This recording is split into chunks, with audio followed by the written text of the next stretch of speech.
Hello, beautiful souls. This is Sanvi Sharma. I welcome you all to my YouTube channel Soulful Journey. आज मैं आप लोगों के लिए एक जनरलाइज टैरो रीडिंग लेकर आई हूँ। आपने कभी महसूस किया है कि सब कुछ ठीक होने के बाद भी अंदर कहीं एक डर छुपा रहता है, जैसे कोई फाइनल डिसीजन अभी बाकी है, जैसे कहानी का लास्ट पेज अभी लिखा ही नहीं गया। आज की रीडिंग बिल्कुल उसी आखिरी फैसले के बारे में है।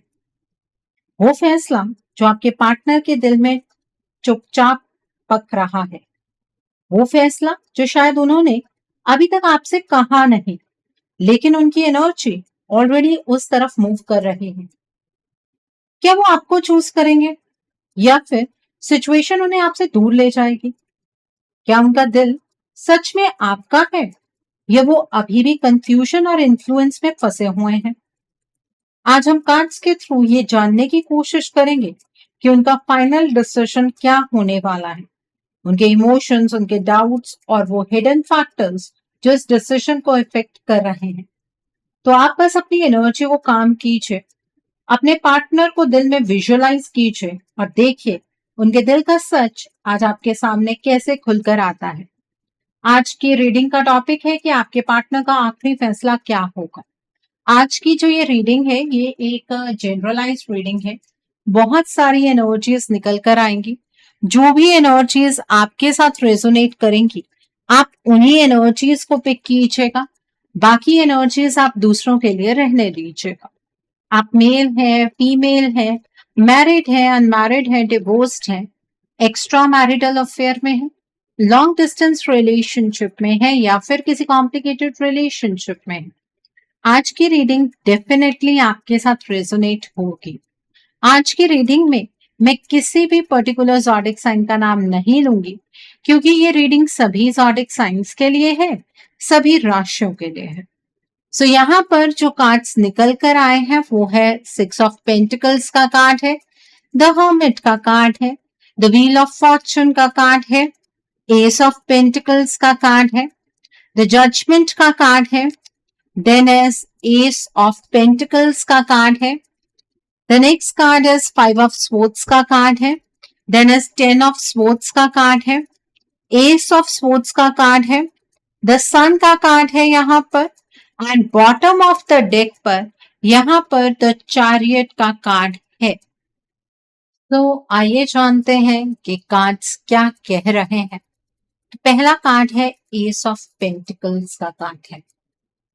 आप जरा एक सेकंड के लिए रुक जाइए और महसूस कीजिए कि आपके दिल में अभी भी एक होप है। चाहे सिचुएशन आज आपके रिश्ते की कितनी भी मेसी हो गई हो, एक छोटी सी आवाज कहती है ना कि ये रिश्ता अभी खत्म नहीं हुआ। यही एनर्जी इस कार्ड में सबसे पहले आ रही है। आपके पार्टनर के दिल में, चाहे वो एक्सेप्ट करें या नहीं, एक नई बिगनिंग का सीड ऑलरेडी प्लांट हो चुका है। एक ऐसा बीज आपके पार्टनर के दिल में पड़ चुका है जिससे कि वो इस रिश्ते की नई शुरुआत करना चाहते हैं। ये कोई कैजुअल सोच नहीं है, ये एक सीरियस इंटेंशन है जो धीरे धीरे ग्रो हो रही है। उन्होंने आपके साथ जो फील किया है वो उनके लिए कॉमन नहीं था। शायद उन्होंने पहले भी कनेक्शंस देखे होंगे, लोगों से मिले होंगे, लेकिन जो स्टेबिलिटी और सुकून आपने उन्हें दिया वो उन्हें बार बार याद आ रहा है। आप उनकी सेफ जगह हैं। लेकिन यहाँ एक इंटरेस्टिंग चीज भी है, ये बिगनिंग तुरंत नहीं आ रही। ये एक प्लान्ड ग्राउंडेड डिसीजन बन रहा है। आपके पार्टनर इंपल्सिव स्टेप नहीं लेना चाहते। वो चाहते हैं कि जब वो वापस आए या आपको चूज करें तो इस बार सब कुछ सॉलिड हो, बिना किसी डाउट के। आप नोटिस करेंगे कि उनकी एनर्जी अब थोड़ी प्रैक्टिकल हो गई। पहले शायद इमोशंस ज्यादा थे, लेकिन अब वो सोच समझकर चल रहे हैं। वो देख रहे हैं कि फ्यूचर रियलिस्टिकली कैसे बन सकता है, कैसे इस कनेक्शन को स्टेबल बनाया जा सकता है। और एक और बात, उनके अंदर गिल्ट भी है। उन्हें लगता है कि जो उन्होंने आपको दिया वो इनफ नहीं था। शायद उन्होंने आपको हर्ट किया, इग्नोर किया या आपकी वैल्यू टाइम पर नहीं समझी। अब वो इंटरनली ये सब प्रोसेस कर रहे हैं। तो अगर आप ये सोच रहे हैं कि उनका फाइनल डिसीजन क्या होगा, तो यहाँ वो क्लियरली नजर आ रहा है।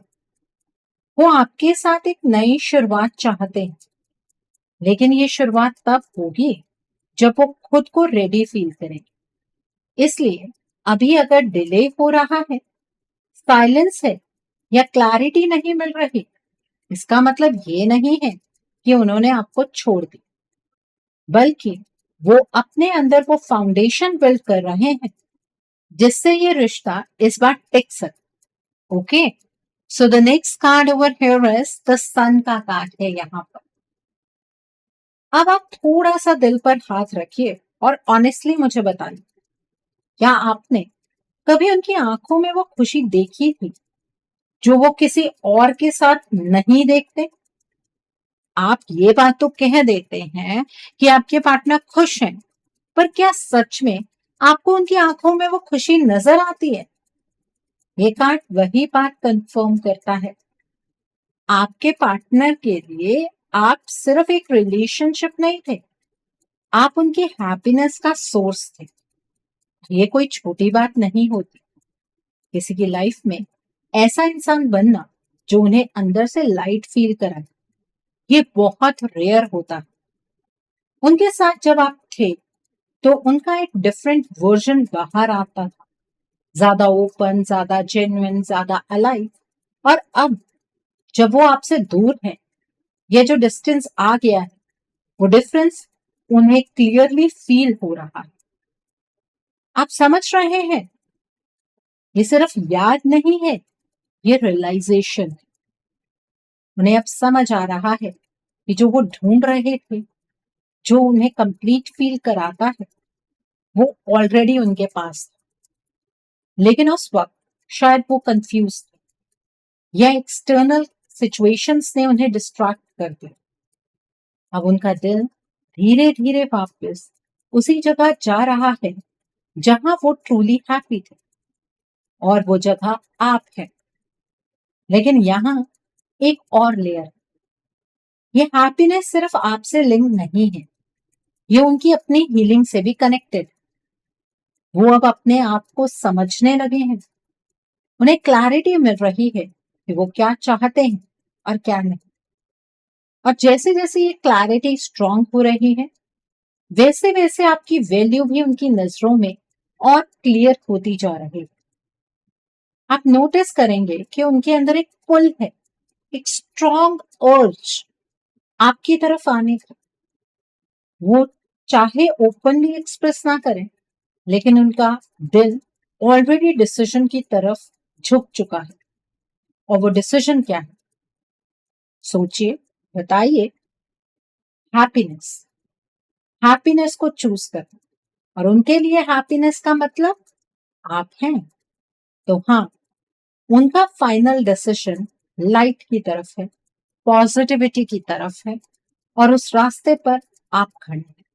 Okay, so the next card over here is the chariot का कार्ड है। अब यहां से स्टोरी थोड़ी इंटेंस होने लगती है, क्योंकि सिर्फ फील करना और डिसाइड करना अलग चीज है, और उस डिसीजन पर एक्शन लेना अलग। आपके पार्टनर के अंदर एक स्ट्रॉन्ग बैटल चल रही है। एक साइड उनका दिल है जो क्लियरली आपकी तरफ जा रहा है, और दूसरी साइड उनका ईगो, फियर और एक्सटर्नल प्रेशर है जो उन्हें रोक रहा है। ये कार्ड बता रहा है कि वो अब इस सिचुएशन को कंट्रोल करने की कोशिश कर रहे हैं। वो अपनी लाइफ का चार्ज अपने हाथ में लेने की कोशिश कर रहे हैं।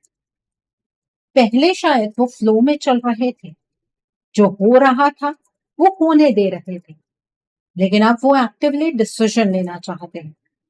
और सबसे इंपॉर्टेंट बात, वो गिव अप नहीं कर रहे, चाहे कितनी भी कंफ्यूजन, कितने भी ऑब्स्टिकल्स हो, उनके अंदर एक डिटर्मिनेशन आ चुका है। वो डिसाइड कर चुके हैं कि या तो वो इस सिचुएशन को फिक्स करेंगे या फिर क्लियर क्लोजर लाएंगे। बीच में लटकना अब उन्हें एक्सेप्ट नहीं है। आप समझ पा रहे हैं? ये वो स्टेज है जहां इंसान फाइनली अपनी लाइफ का स्टीयरिंग व्हील पकड़ लेता है। और यहाँ डायरेक्शन क्या है बताइए? सोचिए, उनकी डायरेक्शन आपकी तरफ है, लेकिन इस जर्नी में स्ट्रगल है। उन्हें कुछ लोगों का सामना करना पड़ेगा, कुछ सिचुएशंस को कन्फ्रंट करना पड़ेगा, शायद उन्हें अपनी गलतियों को भी एक्सेप्ट करना पड़े। और ये सब इजी नहीं होता, इसलिए कभी कभी वो डिले कर देते हैं, कभी बैक स्टेप ले लेते हैं, लेकिन ओवरऑल मूवमेंट फॉरवर्ड है।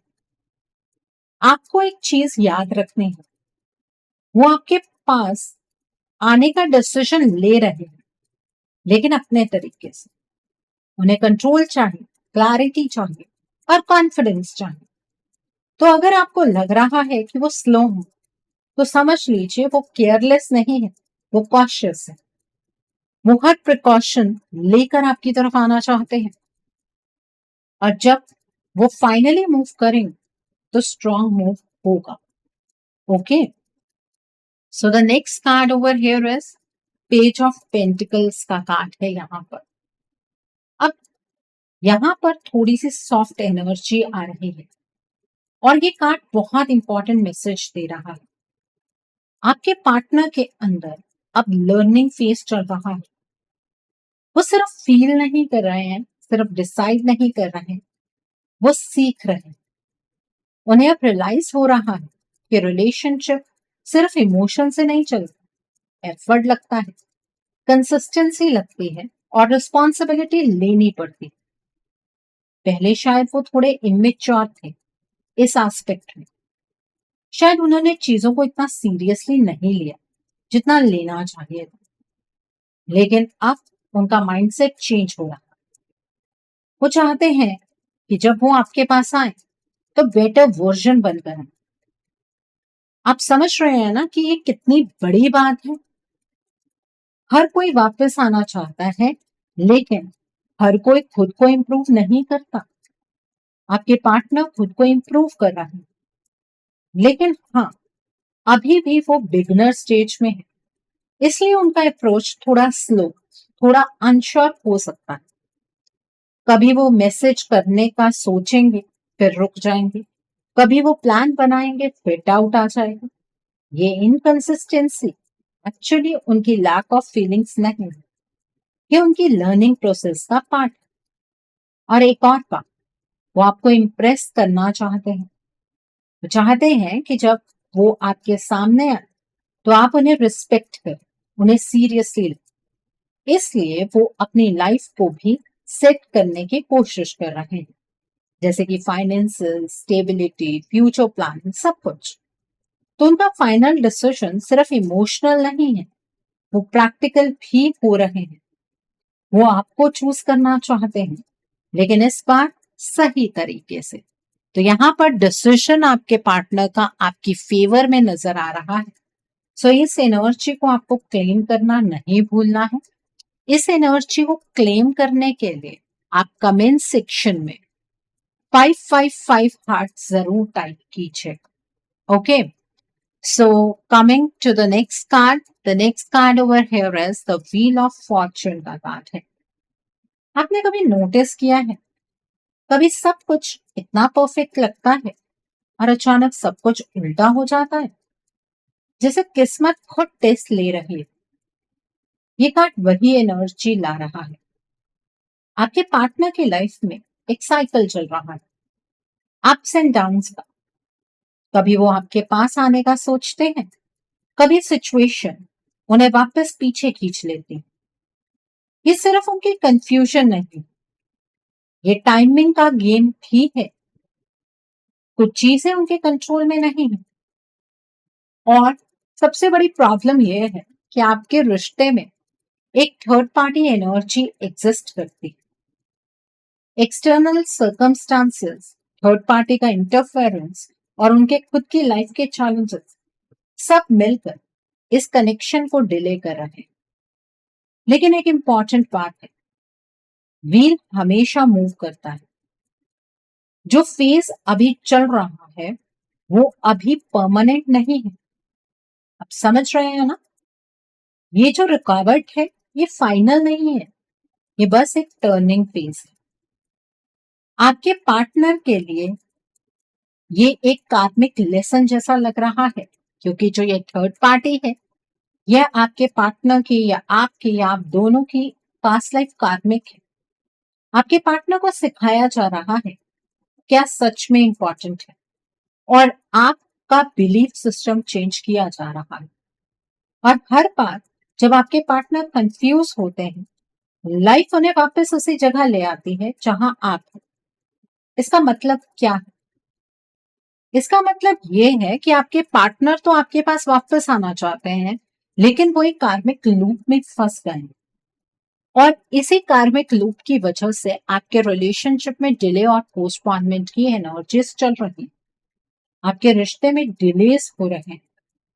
आपको लग रहा है कि सब कुछ खत्म हो गया है, फिर अचानक से बीच में कुछ ऐसा होने लगता है जहां से आप होपफुल हो जाते हैं।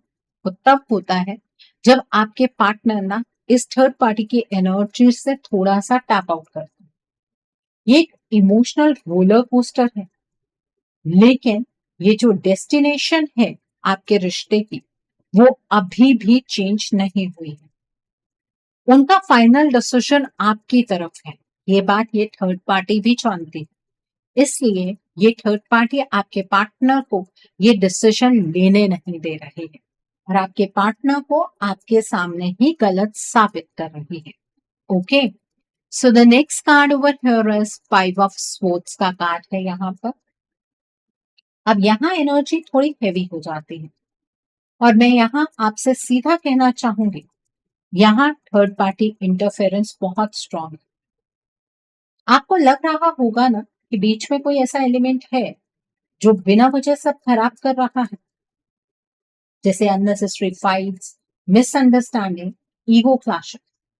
ये तो आप दोनों के बीच में कभी एग्जिस्ट ही नहीं करते थे, और आज जब ये एग्जिस्ट कर रहे हैं तो ये सब कुछ नेचुरल नहीं लगता होगा आपको, और ये सच भी। यहाँ किसी थर्ड पार्टी का स्ट्रॉन्ग इम्पैक्ट दिख रहा है, कोई ऐसा जो आपके पार्टनर के माइंड को इन्फ्लुएंस कर रहा है, उन्हें कंफ्यूज कर रहा है, उन्हें आपसे दूर ले जाने की कोशिश कर रहा है। और सिर्फ ये कोई बातों से इंटरफेरेंस क्रिएट नहीं हो रहा, ये एनर्जी चेंज हो रहा है। इस थर्ड पार्टी को आपसे जेलसी है, इनसिक्योरिटी है, और ये आपके पार्टनर को कंट्रोल करना चाहते हैं।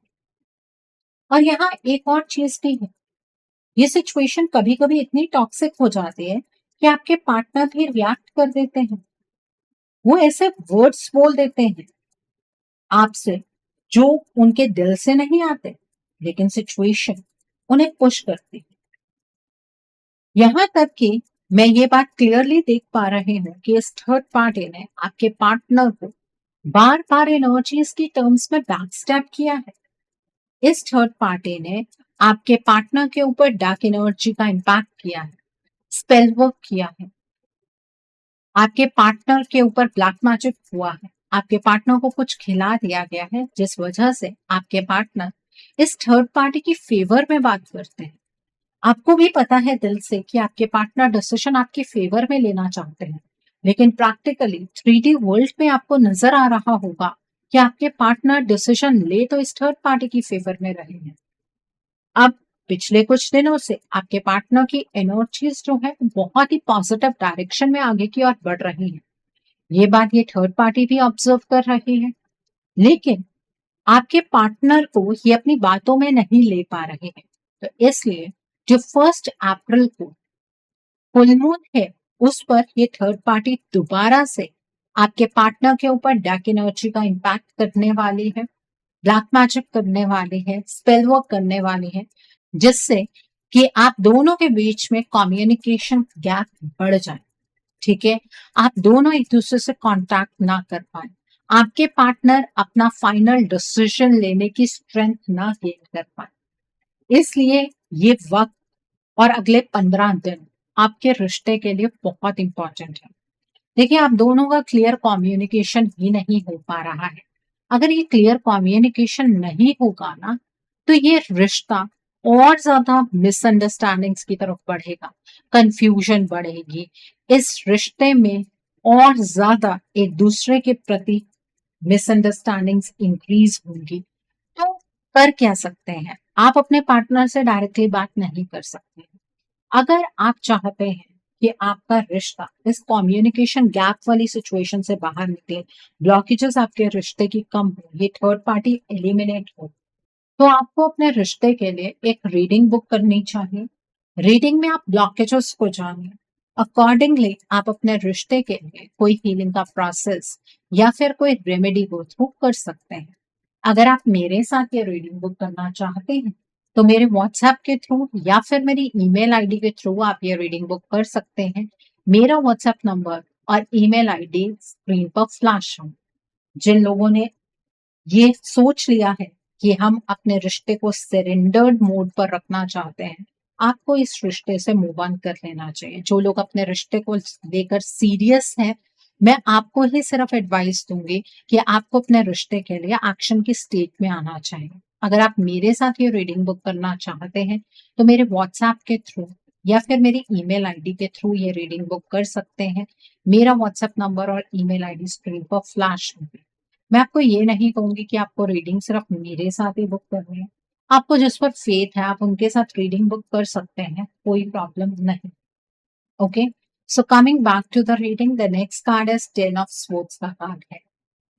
आप थोड़ा सा दिल को प्रिपेयर कीजिए, क्योंकि ये कार्ड एक पेनफुल ट्रुथ दिखा रहा है। आपके पार्टनर ने या तो आपको हर्ट किया है, या सिचुएशन ने आप दोनों को इतना तोड़ दिया है कि लगता है सब खत्म हो गया है। ये वो फेज है जहां इंसान कंप्लीटली ड्रेन्ड फील करता है, ट्रस्ट ब्रेक हो जाता है, एक्सपेक्टेशंस टूट जाते हैं और दिल कहता है अब और नहीं। आपके पार्टनर भी इस पेन से गुजर रहे हैं। शायद वो दिखाते नहीं, लेकिन अंदर से वो भी ब्रेक डाउन फील कर रहे हैं। उन्हें रियलाइज हो रहा है कि जो कुछ भी हुआ उसने उन्हें आपसे दूर कर दिया और ये चीज उन्हें अंदर से डिस्टर्ब कर रही है। ये एंडिंग जैसी फीलिंग उन्हें भी आ रही है, लेकिन सच में ये आपके रिश्ते की एंडिंग नहीं है। जब सब टूट जाता है ना, तभी इंसान को असली सच समझ में आता है और यहाँ उन्हें समझ आ रहा है कि उन्होंने क्या लूज किया। ये पेन उन्हें फोर्स कर रहा है इंट्रोस्पेक्ट करने के लिए, खुद के अंदर झांकने के लिए, अपनी गलतियों को देखने के लिए और ये डिसाइड करने के लिए कि वो फ्यूचर में क्या चाहते हैं। तो हाँ, ये फेज डार्क है, लेकिन ये जरूरी नहीं, क्योंकि इसी के बाद रियल डिसीजन आता है। लेकिन रियल डिसीजन तब आएगा जब आपके पार्टनर अपनी बेसिक एनर्जीज में रहेंगे और ये थर्ड पार्टी आपके पार्टनर को उनकी बेसिक एनर्जीज में नहीं रहने देना चाहती है। The next card over here is the hermit का कार्ड। अब सब कुछ थोड़ा शांत हो जाता है, जैसे तूफान के बाद साइलेंस आ जाता है। आपके पार्टनर अब आने वाले 15 डेज में विड्रॉ की एनर्जीज में एंटर करेंगे। आप दोनों के बीच में कम्युनिकेशन कम हो जाएगा, अगर हो रहा है तो, और अगर नहीं हुआ है तो होने के चांसेस ही खत्म हो जाएंगे। लेकिन ये डिस्टेंस इग्नोर करने के लिए नहीं, ये समझने के लिए। आपके पार्टनर अपने आप में ही कहीं खो जाएंगे। वो अपने आप के साथ टाइम स्पेंड करना शुरू करते हैं, वो ज्यादा सोचने लगे।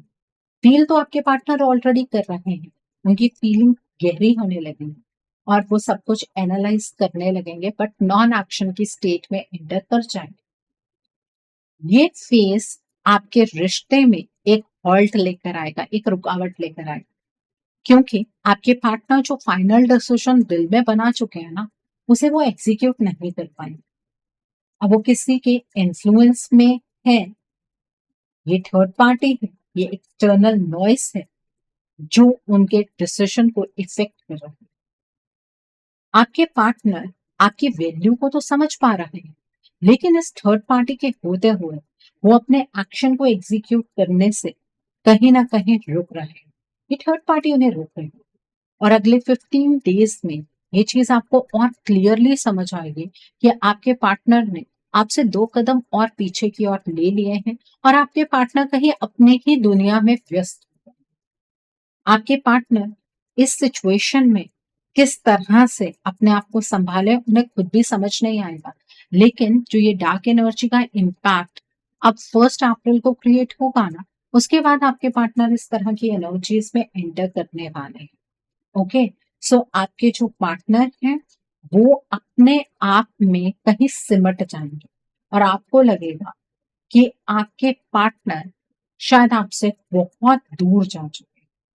आपको अपने पार्टनर को जज नहीं करना है, उनका डिसीजन तो आपकी फेवर में है, लेकिन वो डिसीजन तब आपको नजर आएगा अपनी आंखों से जब वो अपनी बेसिक एनर्जीज में वापस आए। आप अगर दूर से खड़े अपने पार्टनर को लेकर जजमेंट पास करते रहेंगे ना, तो ये रिश्ता और ज्यादा उलझ जाएगा। Okay, so the next card over here is S of swords का कार्ड है। अब सच सामने आ चुका है और ये सच इग्नोर नहीं किया जा सकता कि आपके रिश्ते में एक थर्ड पार्टी एनर्जी है जो इस रिश्ते को कंट्रोल कर रही है। आपके पार्टनर को भी अब क्लियरली दिख रहा है कि उन्होंने क्या लूज किया है और किस वजह से लूज किया है। आपके पार्टनर ये समझ गए हैं कि उनका दिल सिर्फ और सिर्फ आपके साथ जुड़ा हुआ है, लेकिन यहाँ एक अनकंफर्टेबल ट्रुथ भी है। ये क्लैरिटी इनफ नहीं है। अगर आप दोनों के बीच जो नेगेटिविटी जम चुकी है, misunderstandings, ego, hurt, black magic, dark energy और वो जो हेवी एनर्जी जो बार बार आप दोनों को अलग कर देती है, अगर वो क्लीन नहीं हो तो ये क्लैरिटी भी टाइम के साथ फिर से ब्लर हो जाएगी। सच देख लेना एक स्टेप है, लेकिन उस सच को होल्ड करना, उसे प्रोटेक्ट करना, वो अलग बात। यहां से या तो रिश्ता ऊपर उठता है या फिर वही साइकिल रिपीट होता रहता है।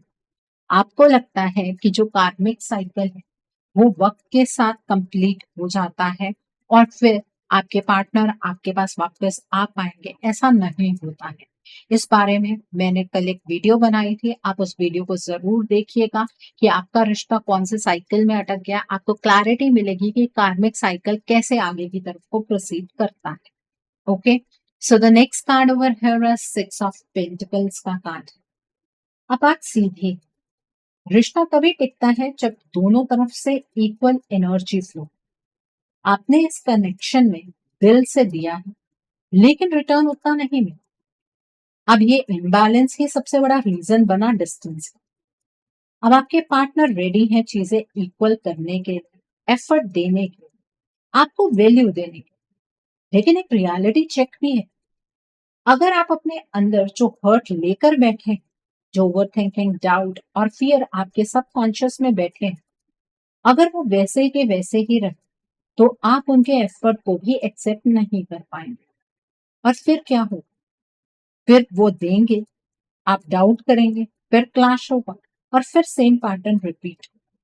और आपके पार्टनर इस रिश्ते में कंट्रीब्यूट करने की स्टेज पर अभी तो आ ही नहीं सकते हैं। इस स्टेज पर आने के लिए उन्हें अपनी एनर्जीज को रिटेन करना होगा। वो एनर्जीज अभी वो इस थर्ड पार्टी के होते हुए तो रिटेन नहीं कर सकते। आपको भी अपनी एनर्जी को क्लीन करना पड़ेगा।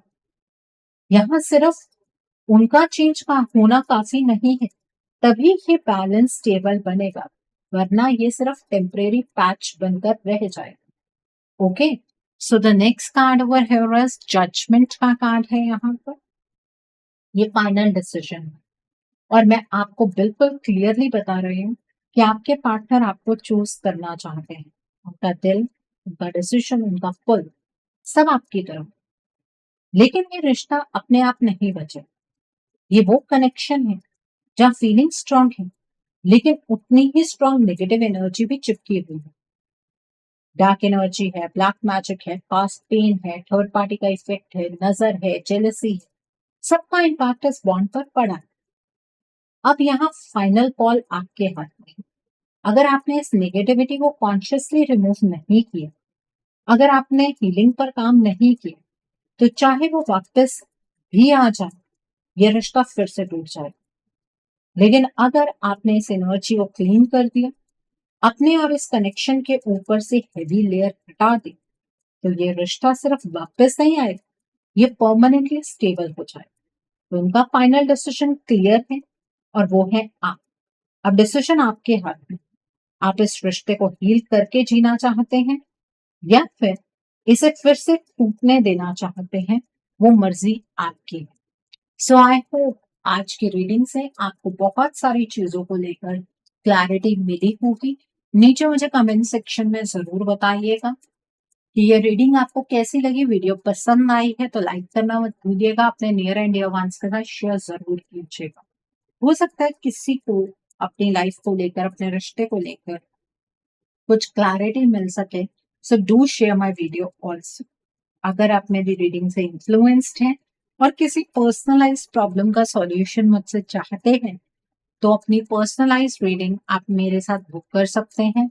ये रीडिंग आप मेरे व्हाट्सएप के थ्रू या फिर मेरी ईमेल आईडी के थ्रू बुक कर सकते हैं। मेरा व्हाट्सएप नंबर और ईमेल आईडी स्क्रीन पर फ्लैश होंगे। जिन लोगों ने अभी तक मेरे चैनल को सब्सक्राइब नहीं किया है, आप प्लीज मेरे चैनल को सब्सक्राइब कर लीजिए और बेल आइकन को प्रेस करना मत भूलिएगा, जिससे कि आपको नए नए वीडियोस की नोटिफिकेशन मिलती रहे। So thanks for watching, see you soon.